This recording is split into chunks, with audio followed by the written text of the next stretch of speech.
ప్రధానంగా తెలంగాణ వ్యాప్తంగా ఏదైతే మైక్రో ఫైనాన్స్ పేరు మీద వందల కోట్లు స్కామ్ చేసిందని మంగ్లీ ప్రధాన ఆరోపణ పొందుతుంది. అయితే మంగ్లీ నిజంగా స్కామ్ చేసిందంటే క్లియర్ ఆమె నడవడిక మనకు అర్థమవుతుంది. ఆమె స్కామ్ చేసింది. ఈ మైక్రో ఫైనాన్స్ బిజినెస్ కు కర్మకర్త క్రియ అయినటువంటి రమావత్ మధు ఎవరైతే ఉన్నారో ఆయనకు మంగ్లీ వాళ్ళ తమ్ముడు శివచమన్ కు మంచి సంబంధాలు ఉన్నాయని మనకు క్లియర్ అర్థమవుతుంది.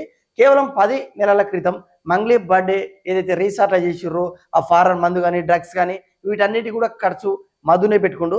అయితే ఇప్పుడు విషయం ఏంటంటే మంగ్లీ స్కామ్ చేసిందా చేయలేదా అనేది క్లియర్గా ప్రజల మొత్తానికి అర్థమవుతుంది. కానీ కొన్ని సంఘాలు కొంతమంది ఆమె సానుభూతి పరులు వచ్చి ఆమె గురించి ఏదో సాఫ్ట్ కార్నర్ ఏదో పాజిటివ్ సైడ్ చూపించాలనుకుంటున్నారు. ఒకవేళ ఆమె సైడు మాట్లాడాలని అనుకుంటే దేవరకొండ కాన్స్టిట్యున్సీకి వెళ్ళి ఒద్దిపట్ల గ్రామం పలుగుతండ అనే ఒక గ్రామానికి వెళ్తే మీకు అర్థమవుతుంది. దాదాపుగా 90% బంజారా బిడ్డలే. ఈమె ప్రతిసారి మీడియా ముందుకు వచ్చి ఒక బంజారా బిడ్డ ఎదిగితే తట్టుకోలేక కిందికి లాగుతున్నారు, నన్ను అపహేళన చేస్తున్నారు, నా మీద ఏడుస్తున్నారు, ఈడ్చ కక్ష పెద్ద పెద్ద మాటలు మాట్లాడుతుంది కదా. సింపతి కార్డు బంజారా అనే విక్టింగ్ కార్డు యూజ్ చేస్తుంది కదా. ఒక్కసారి ఆ ఒద్దిపట్ల గ్రామానికి వెళ్ళండి. ఈమె సానుభూతి పరులు మ్యాక్సిమం ఈమె సానుభూతి పరులు ఎవరు లేరు తెలంగాణ వ్యాప్తంగా. 90% మందికి తెలుసు ఈమె స్కామ్ చేసింది. సెలబ్రిటీ ముసుగులో డార్క్ దందాలు చేస్తున్న లిస్టులో ఈమె పేరు కూడా ఉందనేది మనకు క్లియర్గా అర్థమవుతుంది. అయితే మిగతా వాళ్ళు ఉన్నారు. ఫర్ ఎగ్జాంపుల్ విష్ణుప్రియ ఉంది. ఆమె ఇన్స్టా సబ్స్క్రిప్షన్ ఏదో కోరుకుంది, అది ఆమె ఇష్టం. దూల క్యాండిడేట్స్ ఎవరైతే ఉన్నారో అది సబ్స్క్రిప్షన్ చేసుకుంటారు. వాడికి ఏమో కావాలి, అలాంటి వాడి దగ్గర పైసలు తింటే పెద్ద ప్రాబ్లం కాదు. ఇంకొక ఆశ్చర్య అని ఉంటుంది, ఆమె ఇన్ఫ్లుయెన్సర్ బిగ్ బాస్ అనుకుంటా. ఆమె కూడా కోట్ల డబ్బులు ఒక వ్యక్తి దగ్గర కొల్లగొట్టిందంటే అది వాళ్ళ పర్సనల్ ఇష్యూ. వాడికి దూరం ఉన్నది, ఆమెకు దూరం ఉన్నది వేరే విషయం. కానీ మంగ్లీ చేసిన స్కామ్ ఏదైతే ఉందో చాలా ప్రాణాలు తీసే స్కామ్. చాలా పేదోళ్ళు మీరు అనుకుంటారు మరి రూపాయి 2 రూపాయల వడ్డీకి ఇచ్చే రోజులే కావు. 10 రూపాయల వడ్డీకి ఎట్లా ఆశపడ్డారంటే పేద బతుకులు, నిరుపేద బతుకులు, సామాన్యులు, రైతులు ఒకసారి చూద్దాం మనకు ఎన్ని కష్టాలు పడుతున్నాం దశాబ్దాల నుండి మనకు రావట్లేదు కదా అని వాళ్ళు అనుకొని ఏదో మోసపోయారు. మన బంజారా బిడ్డనే కదా ప్రతిసారి ఈ మధు బాలాజీ ఈ అభిషేక్ అంటూలు మంగ్లీ పేరు చెప్తున్నారు కదా.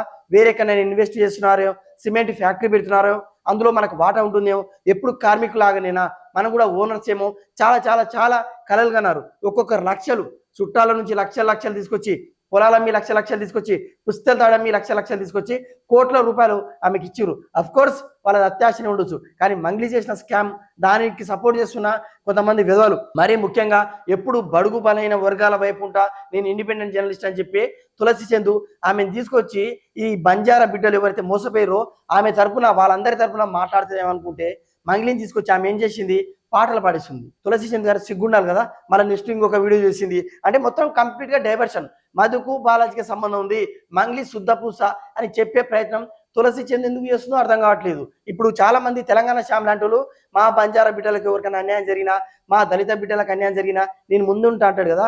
మంగ్లీకి సపోర్ట్ చేస్తున్నావు కదా, సిగ్గుండాలి. ఒక్కసారి ఆ ఒద్దిపట్ల గ్రామానికి వెళ్ళు. 2 తెలుగు రాష్ట్రాలలో చాలా మంది లాస్ అయ్యారు, కానీ ఒద్దిపట్ల గ్రామం ఎంటైర్ గ్రామం మొత్తమే ₹1,00,000 తీసుకొచ్చి ఈ మధు బాలాజీ ఈ మంగ్లీ చేతిలో పెట్టిర్రు. దీని గురించి కూడా తెలంగాణ శ్యామ్ మాట్లాడాలి. ఆ బంజారా బిడ్డలు మీరు అనుకున్నట్టు అగ్రవర్ణాలు కాదు, మీరు అనుకున్నట్టు మార్వాడీలు కాదు. ఇంకా కొన్ని బంజారా సంఘాలు అయితే సోమాజిగూడలో ప్రెస్ మీట్ పెట్టి ఆ సంపత్ నాయకును, ప్రత్యూష రాధుని రకరకాల వాళ్ళ పర్సనల్ ఇష్యూస్ తీసుకొచ్చి తిడుతున్నారు. ఇది కాదమ్మా, వాళ్ళ మీద మీకు ఏమైనా రివెంజ్ ఉంటే అది వేరే మార్గంలో వేరే టైంలో మాట్లాడండి.